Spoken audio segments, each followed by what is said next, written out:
आपके राज्य की पहचान में एक बहुत बड़ी भूमिका होती है आपकी संस्कृति की। और आपकी संस्कृति बोध जो है वो आपको दुनिया से रूबरू कराता है। और ऐसे कई लोग हैं जो उत्तराखंड की संस्कृति के प्रचार प्रसार के लिए दिन रात जुटे हुए हैं। मैं जिनसे आपको मिला रहा हूं वो प्रोफेसर राकेश भट्ट है। और सबसे खुशी की बात यह है कि संगीत नाट्य अकादमी पुरस्कार से उन्हें जल्दी नवाजा जाएगा। राष्ट्रपति द्रौपदी मुर्मू उन्हें यह पुरस्कार देंगी।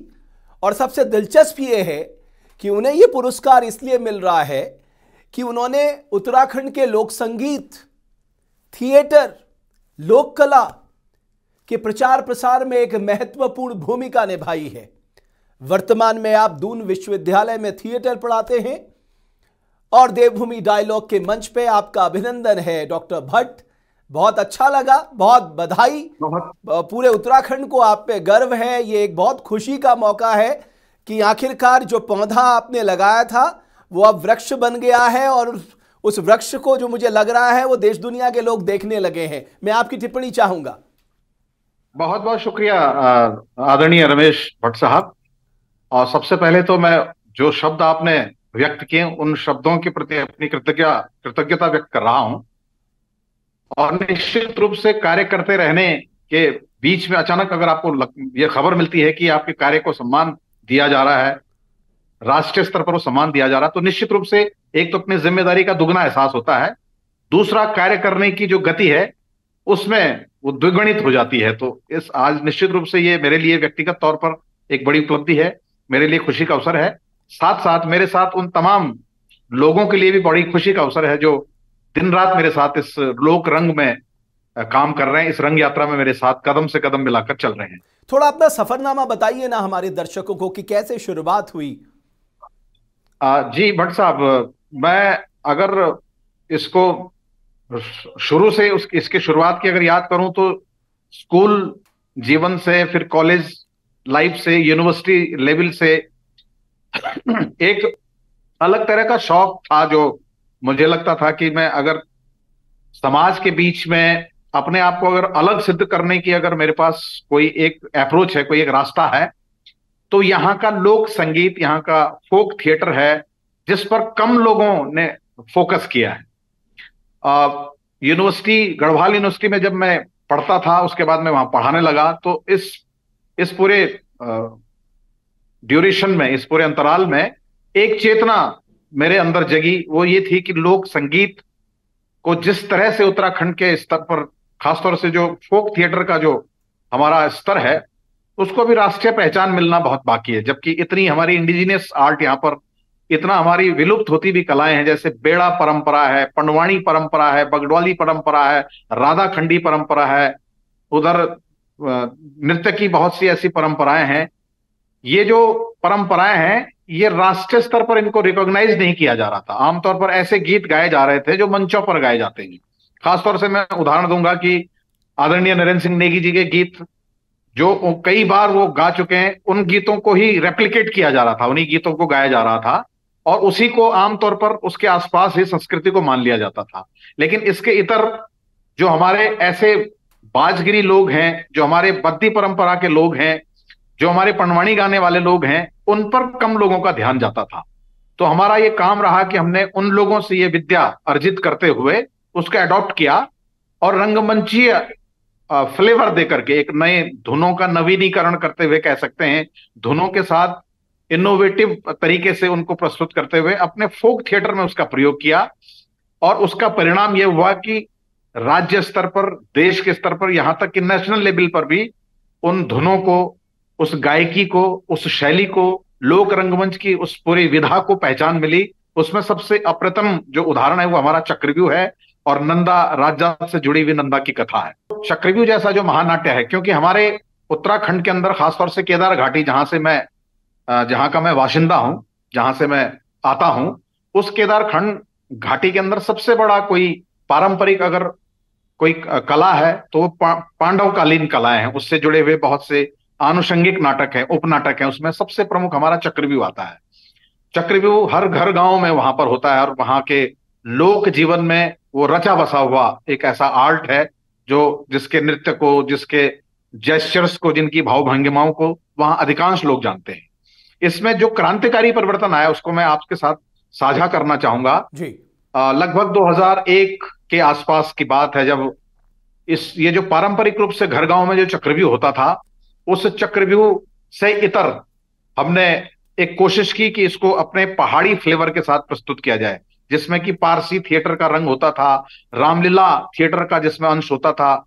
हमने 2001 में रुद्रप्रयाग डिस्ट्रिक्ट के अंदर गांधारी गांव एक है, वहां हमने सबसे पहले ये प्रयोग किया, और प्रोफेसर डीआर पुरोहित, आदरणीय आचार्य कृष्णानंद नौटियाल और स्वर्गीय सर्वेश्वर दत्त कांडपाल, जो तीन लोग थे जिन्होंने इसका स्क्रिप्ट का गढ़वालीकरण किया, और इसके पूरे गीत संवाद, इसकी शैली में पंडवानी शैली डाली, इसमें गुरील शैली डाली, इसमें बगडवाली शैली डाली, इसमें जागर शैली डाली, और गीतों का एक ऐसा खूबसूरत कुंज बना जिसकी मुख्य गायकी का जिम्मा मेरा था, जिसके संगीत को सजाने संवारने का काम मुझे दिया गया। जब गायकी की बात आ रही है, इसको हम आगे बढ़ाएंगे।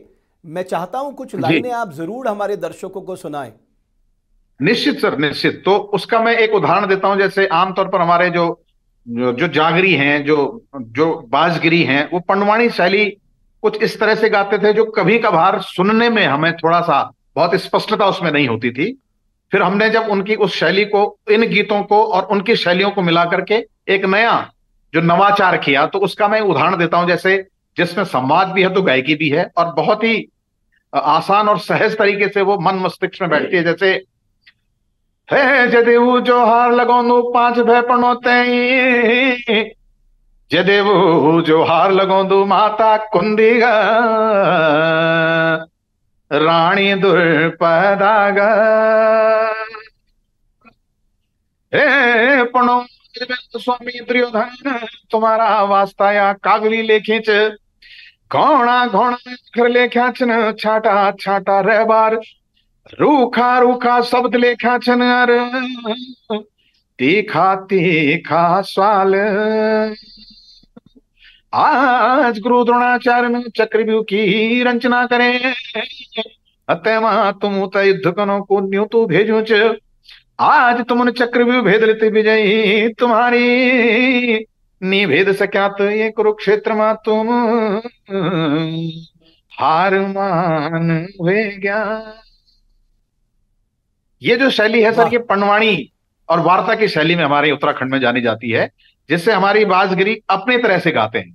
हमने सिर्फ इसमें ये काम किया कि थोड़ा सा कंठ मधुर कंठों में डाला, धुनों को थोड़ा सा और इसमें माधुर्य दिया, और इससे ऐसा हुआ कि जो ये संवाद जो आमतौर पर जो कभी कभार समझ में नहीं आते थे, इस गायकी के बाद वो आम दर्शक के पहुंच तक आए, और उनके मन मस्तिष्क में संवाद ऐसे समाये कि ये फिर लोगों ने ये जाना, दर्शकों ने जाना कि हमारी जो लोक से जुड़ा हुआ जो तत्व है, चाहे उसकी धुन हो, चाहे उसके शब्द हैं, चाहे उसकी जो आंचलिक बोली है, वो कितना उसमें माधुर्य है, कितना लालित्य उसमें है। तो ये हमारा एक स्पेसिफिक काम इसे कह सकते हैं। प्रोफेसर भट्ट, एक और बात आती है, क्योंकि आपसे जितना हुआ आपने बहुत कोशिशें की, लेकिन जी इसके आगे क्या, यानी जो आने वाली जनरेशन है वो अपने आप को कैसे इन चीजों से जोड़े, अपने थिएटर से कैसे जोड़े, अपनी लोक कला से कैसे जोड़े, अपने फोक से कैसे जोड़े? जी भट्ट साहब, मैं अक्सर ये महसूस करता हूं, जब जब भी अब चूंकि चाहे नेशनल लेवल पे हो चाहे अंतरराष्ट्रीय स्तर पर हो, अब अपने लोक संस्कृति को रिकॉग्नाइज किया जा रहा है। हालांकि बीच में एक ऐसा दौर आया जो अपसंस्कृति का दौर आया, जिसमें हमने पाश्चात्य संस्कृति को अडॉप्ट किया, लेकिन लोग अब उकता चुके हैं। आज मैं बच्चों को देखता हूं, वो कोशिशें करते हैं, चाहे आप मोबाइल के माध्यम से वो रील बनाने का उनका अपना एक हुनर हो, मोबाइल में उनके अलग तरह के उनके इनोवेटिव अप्रोचेज हों, वो कोशिश करते हैं। और खासतौर से मैं दून विश्वविद्यालय की तरफ से मैं बोल रहा हूं, तो यहाँ पर जब से फोक थिएटर डिपार्टमेंट खुला है, यहाँ पर गढ़वाली बोली का भाषा का पाठ्यक्रम शुरू हुआ है, कुमाऊनी भाषा का पाठ्यक्रम शुरू हुआ है, जौनसारी भाषा का पाठ्यक्रम शुरू हुआ है। उसके अतिरिक्त फोक थिएटर का एक बड़ा कैनवास हमने यहाँ पर तैयार किया है। तो जब यहाँ पर बच्चे आते हैं, उनके अंदर मैं एक अलग तरह की जिजीविषा देखता हूं। उनके मन में है कि हम अपनी पारंपरिक जड़ों से जुड़ना चाहते हैं, और जुड़ने की शर्त यही होती है कि आप अपनी पहली बोली को पहचानें, अपने लोक संगीत को पहचानें, अपनी पहनावे को पहचानें, अपने खान पान को पहचानें।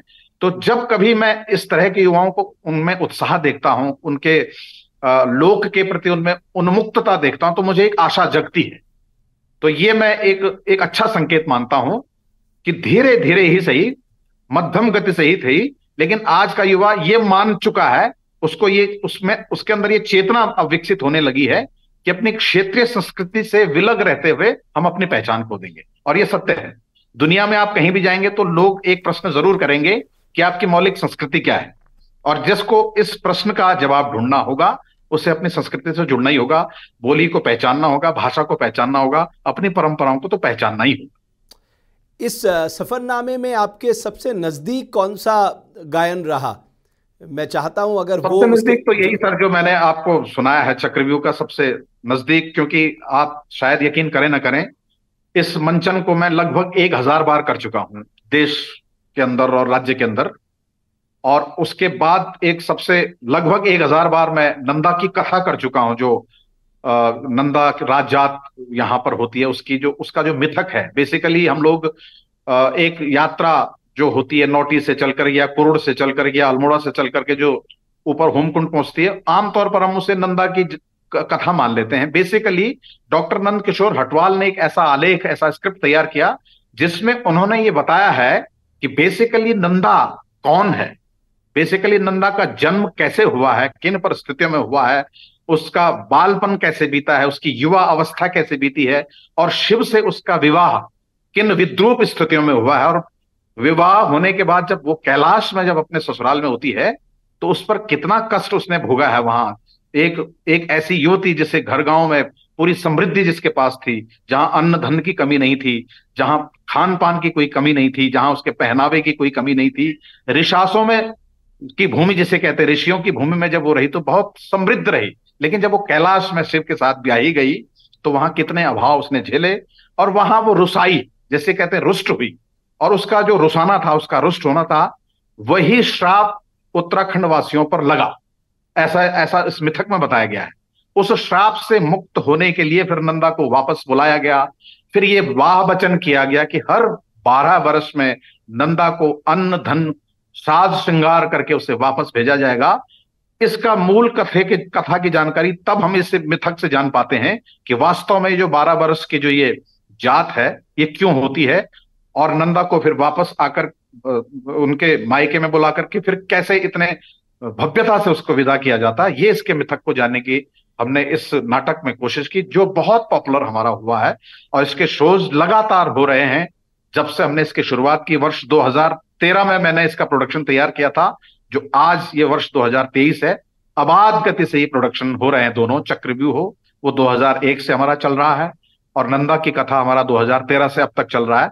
उसका मैं कारण मानता हूं सर कि जो उसके अंदर का जो लोक तत्व है, जो मौलिक तत्व है, उसको लोक समाज में उस इतनी गहरी स्वीकार्यता उसकी है कि हर व्यक्ति, हर दर्शक, हर देखने वाला उसको अपने बहुत निकट पाता है, अपने जीवन के निकट पाता है। क्योंकि नंदा एक प्रतीक है पहाड़ के धियाण की, पहाड़ की बेटी की, पहाड़ की बहू की, पहाड़ की बेटी की। वो एक प्रतीक है जिसके अपने अलग अलग तरह के कष्ट हैं।